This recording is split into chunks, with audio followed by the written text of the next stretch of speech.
Salam sejahtera untuk kita semua. Selamat Paskah.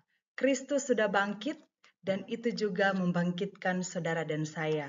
Selamat berjumpa kembali di Fajar yang Menyingsing ini bersama saya Florencia Balo dan kita bersukacita bahwa hari ini, hari Paskah teranugerah bagi kita. Kita diizinkan kembali untuk dapat berefleksi bahwa kematian sudah berganti kepada kebangkitan dan kekalahan berganti kepada kemenangan, serta Paskah Kristus adalah puncak iman Kristen, sebab tanpa kebangkitan maka sia-sialah iman kita. Pertama Korintus pasal 15 ayat 17. Nah, saudara-saudara, di pagi-pagi benar Paskah kebangkitan Kristus ini, saya mengajak kita berefleksi dari kitab Injil menurut Lukas pasal 24 ayat 1 hingga ayatnya yang ke-12, momen kebangkitan Kristus, dan juga Yohanes pasal 20 ayat 26, momen di mana Kristus mengatakan shalom, damai sejahtera bagimu, dan itu meniadakan kekhawatiran, ketakutan yang dialami oleh para murid yang takut dan gentar dalam sebuah rumah tertutup di Yerusalem. Nah, saudara-saudara yang dikasihi Tuhan, dalam kisah kita melihat ironi Paskah atau sesuatu yang tampaknya agak bertolak belakang dengan realitas momen kebangkitan. Yang pertama, ketika di pagi-pagi benar itu para perempuan-perempuan datang dengan rempah-rempah mereka dengan maksud bahwa mereka hendak merawat jenazah Kristus. Nah, perempuan-perempuan itu mencari-cari Yesus Kristus di dalam kubur batu. Apa yang mereka jumpai? Mereka tidak menjumpai apa-apa. Atau katakanlah, ironinya adalah mereka salah alamat. Mereka mencari yang mati di tempat yang salah. Sebab Yesus yang mati telah bangkit dan hidup, dan Dia yang telah bangkit dari kematian tidak bisa ditemukan di antara orang mati. Kemudian, hal yang kedua, ironi yang kedua adalah pergeseran makna tentang kubur.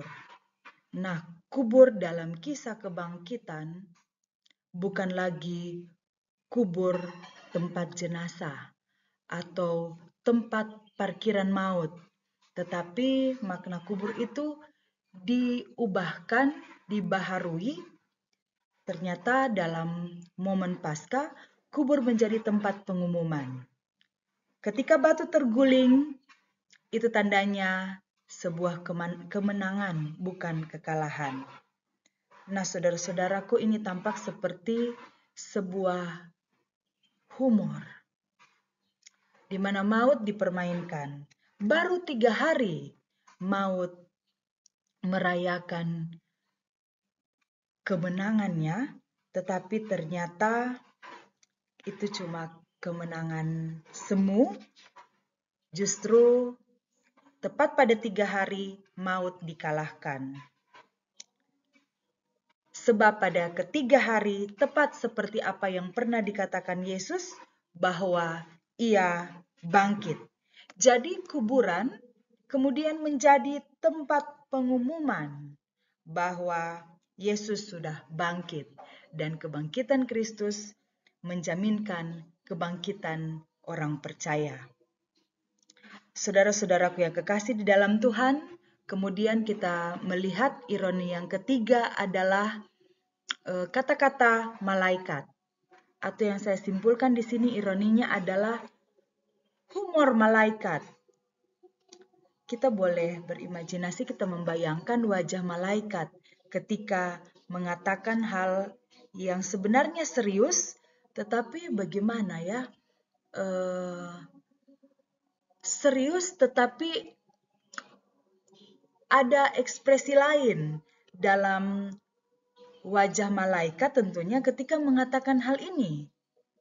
Ketika perempuan-perempuan itu mencari-cari jenazah Yesus Kristus, dia pun menghadang para perempuan itu dan tentunya dengan ekspresi wajah yang agak berbeda, yang tidak sama sekali menampakkan duka cita seperti wajah perempuan-perempuan itu. Dengan lantang dia berkata bahwa maaf, jenazah tidak ada. Tetapi jangan sedih, sebab yang ada adalah kabar baik. Kabar baik tersedia bagi Anda bahwa Yesus sudah bangkit. Nah, kemudian kita melihat bahwa berita ini dibawa oleh perempuan-perempuan ini kepada murid-murid yang lain, dan Petrus dengan cepat dan terengah-engah datang ke kubur kosong itu, dan dia mendapati hanya ada kain kafan dengan heran. Nah, apa kesimpulan kita dari ironi Paskah ini? Saudaraku, Paskah terkadang bagi manusia tidak langsung bisa mengubah hidup. Paskah tidak langsung bisa diterima, tetapi Paskah butuh perjumpaan pribadi. Paskah butuh keterbukaan hati untuk mau menjumpai Kristus secara pribadi. Kalau cuma sekedar tradisi, kalau cuma sekedar berita, terkadang itu tidak efek. Tetapi ketika engkau berjumpa secara pribadi dengan Kristus Juru Selamatmu yang menebus engkau dari kematian, maka di sana akan terjadi sebuah perjumpaan rohani yang luar biasa. Saudara-saudaraku yang dikasihi dan diberkati Tuhan, pada sebuah angel yang lain, di momentum Kristus bangkit, dia hadir di tengah-tengah ketakutan dan kegentaran para murid. Di tengah-tengah ketertutupan, di tengah-tengah ketakutan, kekhawatiran, bahkan pintu rumah mereka terkunci, Yesus hadir dan menampakkan diri. Dan bukan hanya itu saja, dia menyapa para murid dengan berkata, damai sejahtera bagimu, shalom. Nah, apa makna shalom bagi saudara dan saya, bagi kita semua umat pemenang? Shalom bukanlah sebuah keadaan tanpa konflik saja, tetapi shalom berarti pemulihan total, sebuah totalitas pembaharuan. Kalau kita mengingat, mereview pada minggu-minggu sengsara di mana kita merenungkan tentang hamba yang menderita, kita merekam pada teks Yesaya pasal 53 ayat yang kelima, dikatakan bahwa oleh bilur-bilurnya kita menjadi sembuh. Itu artinya bahwa sebuah pemulihan total, sebuah damai sejahtera itu justru dibeli dengan darah. Bukan dengan barang fana, tetapi dengan darah Kristus. Nah, saudara-saudaraku yang dikasihi Tuhan, itu sebenarnya menjaminkan bagi para murid jangan pernah ragu tentang kebangkitan Kristus. Nah, dalam angel ini ada Thomas yang sangat realis, sangat skeptik. Dia mempertanyakan banyak hal. Dia tidak mau percaya sebelum melihat bukti. Yohanes pasal 20 ayatnya yang ke-25. Dia meragukan kebangkitan Kristus. Tetapi mari kita lihat Tuhan Yesus Kristus yang bangkit, dia dengan sangat jenius menjawab pertanyaan Thomas. Dia tidak menegur Thomas, sebab dia percaya bahwa keraguan Thomas akan menggiring semua orang yang menyaksikan kebangkitannya ada pada keteguhan prinsip iman. Nah, karena itu ia justru memenuhi permintaan Thomas dengan sebuah kualitas lebih. Dia tidak hanya memberikan bukti, tetapi dia menyuruh Thomas sendiri memasukkan jarinya kepada tanda luka yang dia miliki di lambungnya. Dan seolah-olah Yesus mau berkata, Thomas, lihat ini lebih dari yang engkau minta. Aku memberikan bukti lebih dari yang engkau ingin lihat. Maka muncullah sebuah pengakuan dari Thomas, ya Tuhanku dan Allahku. Nah, saudara-saudaraku, sebenarnya Yesus tidak berhenti di situ. Dia hendak mau mengatakan kepada umat percaya melalui Thomas bahwa karena engkau telah melihat aku, maka engkau percaya. Berbahagialah mereka yang tidak melihat namun percaya. Yohanes pasal 20 ayat 29. Yesus menyuguhkan sebuah paradoks iman.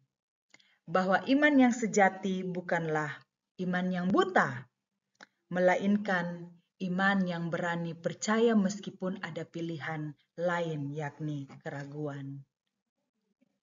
Jadi, Yesus juga mensupport iman yang selalu dinamika, iman yang selalu ingin untuk bertumbuh, berani percaya, bertumbuh berhadapan dengan tantangan, dan terus bertumbuh ketimbang iman yang buta.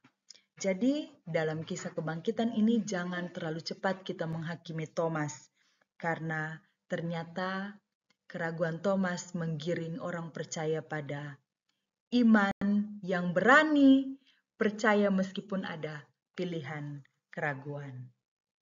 Saudara-saudaraku yang kekasih di dalam Tuhan, pada akhirnya kita mau mengatakan bahwa kebangkitan bukan halaman belakang sejarah, tetapi pintu atau akses pada sebuah realitas baru, yakni realitas masa depan yang penuh harapan bagi umat percaya. Kita telah sepakat untuk mengatakan bahwa bicara soal kebangkitan bukan pada tradisi atau berita yang disampaikan orang lain. Kebangkitan memang butuh perjumpaan pribadi, butuh engkau buka dulu hatimu dan berjumpa dengan juru selamatmu. Nah, ketika kita menyimak atau merekam